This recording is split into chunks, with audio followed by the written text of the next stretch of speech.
Nu vil jeg vise dig, hvordan du bliver kunde på portalen. Det kan være, at du har fået tilsendt et link af en ven, som du har klikket på, og kommer ind på siden her. Det kan også være, som i dit tilfælde her, at vi har fået et link fra vores lokale klub, Nykøbing FC fodboldklub, som har indgået et partnerskab med portalen her. Og det vil sige, at de har nu mulighed for at hjælpe deres medlemmer og familie til at komme ind her på siden og handle og bruge de faciliteter, der ligger herinde, og optjene cashback. Og hver gang medlemmet har været inde og lave en handel, så går der et lille beløb tilbage til klubben. Så det er både medlem og klub, der får noget af det. Det kan anbefales. Det I lige skal være opmærksom på, inden vi går videre, det er, som I kan se heroppe, der står der UK English. Det er lidt forskelligt efter, hvordan man lige logger ind, men der kan den godt stå på et andet land.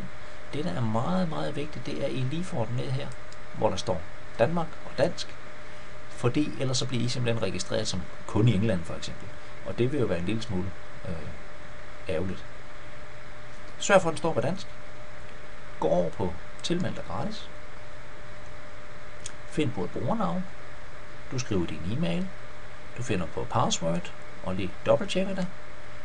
Og hvis du er almindelig privatmand, jamen så skriver du et bolle der. Og måske hvis du har et firma eller arbejder i et firma, som køber rejser eller hotelophold eller kontorartikler, hvad det nu kan være, jamen så har firmaet faktisk også fået mulighed for at få deres egen side herinde, og det vil sige tjene cashback op den vej rundt. Så går man med og lige tjekker betingelserne hernede. I får dem læst igennem, og så opretter man bare en konto. Så går der et kort øjeblik, så vil du i din indbakke modtage en lille mail her. Please confirm your double registration. Den går man lige ind og klikker på.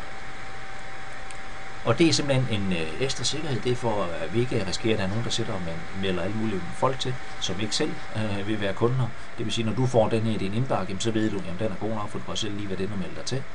Og også så det ikke er et eller andet robot, der bare sidder og kører en hel masse ting og sager ind. Men så du er lige sikker på, jamen det vil jeg gerne. Jeg logger mig ind her, og der er ikke nogen. Så klikker man bare på linket, og så kommer man direkte over på siden, som man er kommet fra. Og så har man faktisk mulighed for at gå ind her på login.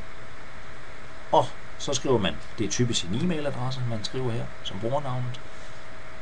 Og password, det er det, man lige har fundet på.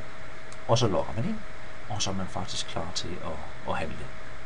Det er så anbefalende, når du er kommet ind, det er at gå op og kigge på medlemskaber. Fordi vi alle sammen starter op som gratis kunde, og der har man nogle forskellige fordele her, og lidt lagerplads og så videre, og hvad det nu kan være. Og så er der et premium medlemskab, og det koster så cirka 37 kroner om måneden. Og der har man nogle de samme fordele. Her har man så godt om 5 GB lagerplads, og man får 4% årlig cashback oven i hatten. Det vil sige, at man får alle gratis cashbackerne, som man får herovre, men man får også 4% ekstra. Og skal man så have en helt stor, som jeg helt klart vil anbefale, det er VIP-aftalen her til 739 kroner, de knapper der per år. Så får du igen de samme fordele. Her får du så helt op til 100 GB lagerplads, og du får 6% månedlig cashback. Det vil sige, det er hver måned, du får dine penge, så du kan trække dem ud. Her får du 4% en gang om året. Her får du 6% om måneden, plus dine gratis procenter. Det kan helt klart godt anbefales. Men gå ind og kig lidt nærmere på det, og surf lidt rundt på siden og se. Og så prøv tingene af stille og roligt og se, hvad fordelen der er ved det.